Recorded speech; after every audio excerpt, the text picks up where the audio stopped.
최근 들어서 아파트, 경매 또는 공매 이 낙찰가율이 굉장히 낮아지고 있죠. 유찰도 여러 차례 되고 사실 작년까지만 해도 감정가가 시세보다 낮았어요.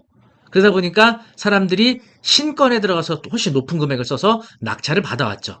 그런데 이제는 1년 동안 시세가 다소 좀 하락하면서 오히려 시세보다 감정가가 더 높아요. 그러다 보니까 1차에 안 들어가고 1회 또는 2회까지 유찰될 동안 사람들이 입찰을 안 하게 됩니다.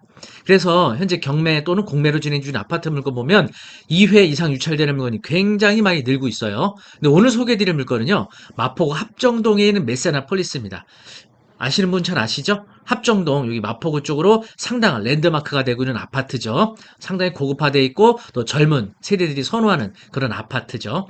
자, 그런데 시가가 무려 20억이 넘는데도 불구하고 현재 공매로 유찰이 거듭된 끝에 현재 최저가 3억까지 유찰이 되어 있습니다. 솔깃하시죠? 그런데 이렇게 유찰이 많이 되는 데는 분명히 이유가 있을 거예요. 오늘 그 이유를 좀 알아보고 과연 이 물건 입찰할 수 있는 물건인지 한번 자세한 내용 알아보도록 하겠습니다.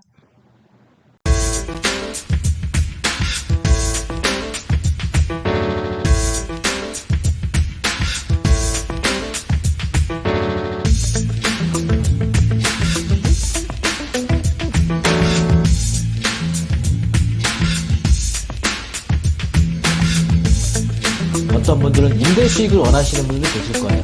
여기에 따라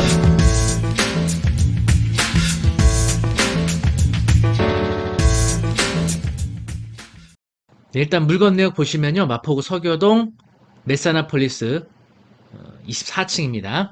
동호수는 개인정보 때문에 비공개했고요. 압류재산입니다. 압류재산은 소유자가 세금 체납으로 인해서 국가 또는 지방자치단체에서 자산관리공사에 위임해서 진행하는 공매입니다. 감정평가 금액은 10억이었고요. 유찰이 무려 10회나 이루어져서 현재 최저가 3억까지 유찰이 되어 있는 상태입니다. 자, 왜 이렇게 아니 감정가 자체도 왜 이렇게 저렴한가? 자, 일단 그것부터 설명을 드리면요. 자, 감정평가 금액 그 명세 내용을 보시면은 현재 2분의 1이죠. 네, 이 공동 소유하고 있거든요. 두 명이서 공동 소유하고 있는데 그중 2분의 1만 지분으로 나온 겁니다. 그렇다 하더라도 너무 싸잖아요. 자, 등기부등본 보시면은 현재 이 해당 호수에 대한 전용 면적은요. 122.867제곱미터예요. 일단 아파트 위치부터 보시면은 여기가 이제 합정역 교차로죠. 그리고 바로 합정역과 연결이 되어 있는 여기 메세나폴리스. 예, 입지적으로 상당히 좋은 위치를 차지하고 있는 아파트라고 할 수가 있겠습니다. 네, 현재 네이버 부동산에 올라온 매물 정보 보시면요. 해당 면적에 대해서 가장 최저가 순으로 보시면은 20억 5천. 요건 좀 저층입니다. 이게 저층과 고층 간의 가격 차이가 좀 발생을 해요. 이게 조망권 때문에. 그래서 저층은 지금 20억 5천에 나왔는데 중층 이상의 경우는 23억부터 매물이 나와 있습니다. 그리고 매매 실거래가 보시면은 가장 최근에 거래했던 매물가가 2021년도 12월에 21억 5천만 원과 19억 7,500 이렇게 거래가 됐었던 게 마지막 실거래가였어요. 그래서 이 물건으로 봤을 때 이거에 대한 2분의 1이라 하면 약 한 10억 이상의 감정평가가 됐던 그 10억 이상의 시세가 맞는 거죠. 그런데 3억까지 유찰이 된 데는 더 중요한 문제가 있습니다. 주거용 부동산의 경우에는요, 이 아파트에 누가 거주하고 있는지 확인하는 일이 굉장히 중요하거든요. 보시면 최모 씨가 2021년도 4월 29일자로 전입신고가 되어 있어요. 그런데 여기 등기부 등본 주요 정보를 보시게 되면은 이제 설정일자가 쭉 나오는데요. 가장 최선순위를 찾으시게 되면 바로 여기 강제경매 개시결정 있죠. 2021년도 5월 10일자. 이게 이제 가장 최선순위죠. 강제경매 기입등기 자체가 압류 효력을 갖고 있기 때문에 예, 가장 최선순위 권리 말소 기준 등기가 되는 거죠. 그 외에도 보시면은 5월 그 20일자에 압류도 하나 있고요. 그리고 5월 26일자에 근저당도 설정이 되는데 이 근저당 제가 확인해 보니까 지분에 대해서만 근저당이 설정이 돼 있었습니다. 그리고 또 2022년도 2월 8일자로 이렇게 압류 등기가 되어 있죠. 그러면 이 최모 씨 전입일자랑 비교해 보시면은 어때요? 전입일자가 빠르죠? 바로 이런 사람은 대항력을 주장할 수 있는 임차인이 되는 겁니다. 그래서 이 대항력을 주장할 수 있는 임차인의 경우에는 공매 절차에서 배분 요구 종기일까지 배분 요구하게 되면 배분을 받을 수가 있겠죠. 그래서 배분 요구 여부가 먼저 중요하거든요. 자, 배분 요구 했는지 안 했는지 어디서 확인하냐면요. 바로 자산관리공사 홈페이지인 온비드 사이트 재산명세서를 통해서 확인하실 수가 있겠습니다. 이 재산명세서는요, 여러분들도 온비드 사이트를 통해서 직접 확인하실 수가 있습니다. 이 현황 조사 내역 보시면요, 전입세들 열람 내역 최모 씨 등록돼 있다 이렇게 돼 있고요. 1회차 방문했지만 폐문부지였고 체납자 지분만의 매각으로 입찰 시 책임하에 확인 후 입찰 요함돼 있고 보니까 임차인이라고 밝히는 최 씨 유선 면담 결과 자산관리공사하고 최모 씨와 전화 상담 면담이 있었던 것 같아요. 전세로 거주 중이며 임대차 관계 존재하나 정확한 금액은 진술 거부하여 조사하지 못하였으며 이렇게 돼 있죠. 그래서 배분 요구하라 이런 안내만 했던 것 같습니다. 그래서 아래쪽에 보시면은요, 임차인 배분 요구 및 채권 신고 현황이라고 돼 있죠. 임차인이 자산관리공사에 배분 요구하는 경우에는요, 여기 배분 요구 내용이 기재되어 있도록 돼 있거든요. 근데 보시면 현재 신고된 내역이 없죠. 다시 말하면 이 최모 씨가 대항력인 임차인으로서 배분 요구를 안 한 겁니다. 그러면 낙찰받은 사람이 임차권을 그대로 인수하게 된다는 거죠. 당연히 임대차 계약기간 포함해서 계약갱시 오후권 또 보증금 반환 의무를 낙찰자가 인수하게 된다는 겁니다. 네, 그래서 이런 주거용 부동산의 경우에는 대항력인 임차인 여부, 이 부분이 사실 굉장히 중요했던 건데 이렇게 유찰이 많이 되는 이유는 바로 최모 씨가 대항력인 임차인으로서 배분 요구하지 않았기 때문에 낙찰자가 인수하는 이런 물건이 돼서 유찰이 계속 되고 있는 겁니다.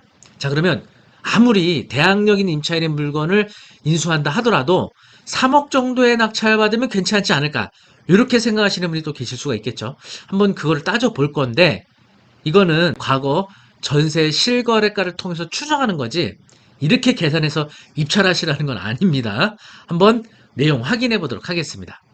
네, 네이버 부동산에 올라온 그 전세 실거래가 정보인데요. 이게 이제 여러분이 알아두셔야 되는 거는 전월세 신고가 2021년도 7월 이후부터 시행이 됐기 때문에 그 전에는 의무가 아니었죠. 그래서 신고된 내용이 있을 수도 있고 없을 수도 있는 건데 제가 확인을 해보니까 해당 물건이 24층이거든요. 그래서 2021년도 4월 전후로 해서 24층 전세 거래 내역은 현재 등록된 사항은 없더라고요. 그런데 보면 요 비슷한 시기에 12억 5천 그죠? 두 건 있었고요. 그리고 5월 달에 11억 있었고 바로 직전에 1월 달에는 14억까지 이렇게 뭐 층수나 또는 조망권에 따라 전세가액이 조금씩 다를 수가 있겠죠. 그래서 가장 낮게 거래했던 전세가는 11억, 가장 높게 거래했던 전세가는 14억 정도 되는 거죠. 자, 이런 경우에는 낙찰자가 어떻게 어느 정도의 범위 내에서 인수하게 되느냐 이 부분을 좀 설명을 드리도록 하겠습니다. 2021년도 4월 달에 전입신고된 이 임차인은 아마 그로부터 한 달 전후로 해서 전세로 하는 임대차 계약이 맺었을 것으로 추정하는 겁니다. 월세 계약일 수도 있고요. 또는 뭐 소유자와 지인관계로 무상으로 거주하는 걸 수도 있어요. 하지만 그건 모두 추정이고 어쨌든 자산관리공사와 전환면담을 통해서 본인이 전세 계약을 맺은 임차인이라고 진술했기 때문에 그 가정 아래 분석을 해보는 건데 어쨌든 최저는 11억, 최고가는 14억 요 범위 안에서 전세 계약을 했을 가능성이 있죠. 만약에 최고가로 전세 최고가로 계약을 했다면 14억 중 공매로 낙찰받은 사람은 2분의 1 소유권만 취득하는 거기 때문에 이 전세금 인수금액에서 2분의 1만 반환의 의무를 지는 겁니다. 그러면 7억을 부담하게 되는 거죠. 그럼 지금 3억에 낙찰받죠? 그리고 임차인한테 7억 보증금 반환해 주게 되면 어때요? 그렇게 되면 총 10억에 취득하는 게 되는 거죠. 그러면 현재 호가 대비로 다소 약간 저렴하게 사는 것이 아닌가 이렇게 생각은 드는 건데 사실 이런 위험을 무릅쓰고 싸게 사는 건데 그래도 더 싸게 사야 되지 않나 이런 좀 생각도 가지실 수가 있겠어요. 자, 그래서 다만 이제 이거 아셔야 되는 거는 임대차 보증금 반환 의무는 불가분의 관계가 있어서 이 임차인이 임대차가 만기가 돼서 보증금 반환 청구할 때 물론 내가 낙찰받은 2분의 1 지분에 대해서 그리고 나머지 2분의 1 지분권자가 합쳐서 2분의 1씩 보증금 반환을 해줘야 되는데 상대방이 보증금 반환을 안 해주거나 또는 뭐 그 사람도 도저히 뭐 연락이 안 되거나 경제적 자력이 없을 때 결국은 보증금 반환을 경제적 능력이 있는 한 사람에게 청구해서 그 사람에게 받아낼 수 있게 되거든요. 그래서 나머지 2분의 1 건자가 반환을 못하게 되면 내가 전체 보증을 반환해 줄 수 있고, 그리고 내 지분 범위를 초과한 보증금에 대해서는 상대방 지분권자에게 구상권을 청구하게 되는 거죠. 그래서 상대방이 나에게 구상권에 의한 보증금 반환을 안 해준다? 그러면 그 사람 지분의 압류 그리고 경매까지 갈 수가 있게 되겠죠. 그리고 그 경매 절차에서 나는 공유자 우선 매수권으로 사올 수가 있게 되는 요런 이제 시스템의 경매가 진행이 될 겁니다. 그래서 제 생각에는 현재 3억이지만 조금 더 유찰이 되어야 하지 않을까 이런 생각이 좀 들기는 해요. 그런데 한 최적 전세 실거래가 11억으로 계산하게 되면요. 또 나름 괜찮아요. 11억이면 5억 5천만 원의 반환 의무만 생기는 거죠. 3억에 낙찰받고 3억 5천을 반환해 주게 되면 총 취득가액이 8억 5천이 되는 거죠. 그렇게 되면 현재 호가 대비 2분의 1 시세 대비 좀 저렴하게 취득하는 그런 상황이 되는 거죠. 물론 여러분 주의하셔야 되는 거는 일부 지분만 취득하더라도 주택수에 포함이 된다는 거. 그리고 대출이 안 되죠, 당연히. 대출이 안 되는 건데 시가 20억이 넘는 아파트를 2분의 1을 내가 전세 임대차 임차권을 인수하고 비교적 소액으로 투자할 수 있는 또 그런 기회도 잡는 상황이 오는 거죠. 자, 그리고 2분의 1 낙찰받은 다음에 그럼 이게 무슨 실효성이 있냐 이렇게 하는데 2분의 1 낙찰받은 다음에는 여러 가지 방법들이 있거든요. 이 2분의 1 낙찰받은 다음에는 만약에 이 거주하고 있던 임차인이 전세가 아니고 월세 또는 반전세 임차인이었다면 그 월 임대료도 해서 2분의 1에 대해서 나도 지급받을 권리가 있거든요. 그런데 나머지 2분의 1 지분권자가 모두 지급받고 있다? 그럼 그에 대해서 반환 청구도 할 수 있고요. 그리고 공유물 분할 경매를 신청해서 공유물 분할 청구 소송을 통해서 형식적 경매로 이 물건 전체를 매각을 하고 그 매각 절차에서 2분의 1 지분 배당으로 수익을 내는 방법도 있겠죠. 이런 방법이 있을 수는 있지만 어쨌든 이런 시스템을 설명드린 거지 이게 투자로서의 아주 좋은 방법이다라고 제가 설명드린 건 아니에요. 특히 지금 주거용 부동산이 하락되는 시기고 시장 경기가 안 좋기 때문에 주거용 부동산 투자에 있어서는 신중히 하셔야겠죠. 자, 그러면 요번 3억보다 조금 더 낮은 금액으로 낙찰받으면 어떨까에 대해서 한번 설명드리도록 하겠습니다. 현재 자산관리공사 온빛 홈페이지에 보시면은 10월 24일부터 26일까지 3억에 진행을 하게 되고요. 참여자가 없이 유찰이 되게 되면 그 다음 주인 10월 31일부터 11월 2일 날 최저가 2억 5천으로 진행을 하게 됩니다. 그래서 2억 5천에 이제 마지막 차수가 될 거고요. 이때 참여자가 없게 되면 자산관리공사에는 공매를 위임한 그 마포 세무서에 물어보죠, 의사를. 더 진행할 거냐, 진행하지 않을 거냐. 그래서 위임 기관에서 더 진행 요구를 하게 되면 더 진행을 하게 될 거고요. 그렇지 않다면 여기서 중단이 될 겁니다. 어쨌든 2억 5천까지 입찰자가 있을지 없을지는 한번 지켜봐야겠죠. 이렇게 유찰이 많이 되는 데는 현재 점유하고 있는 그 대학력 임차인으로 추정되는 사람의 보증금 정보, 임대차 정보가 지금 불분명하기 때문에 입찰을 못하고 있는 거죠. 그럼 보증금은 언제 반환해 주는 거냐? 이분이 임대차가 만기가 돼서 이사 나가고자 할 때 그때 반환해 주시는 거죠. 자, 그래서 요런 이제 문제점으로 인해서 유찰이 굉장히 많이 되고 있는 거죠. 그래서 경매 또는 공매 압류 재산에 있어서는요, 이 권리 분석이 굉장히 중요하거든요. 이런 것들을 아시게 되면 결정적인 하자 있는 물건들도 피해 가실 수 있고요. 또 오히려 권리 분석을 잘해서 시가보다 굉장히 저렴하게 낙찰받을 수 있는 기회도 잡으실 수가 있습니다. 이런 권리 분석에 대해서 초보자분들도 굉장히 쉽게 공부할 수 있는 강의가 11월 5일 날 개강하게 되거든요. 조선닷컴 교육센터 광화문에 있고요. 오프라인으로 대면 수업으로 진행하게 될 겁니다.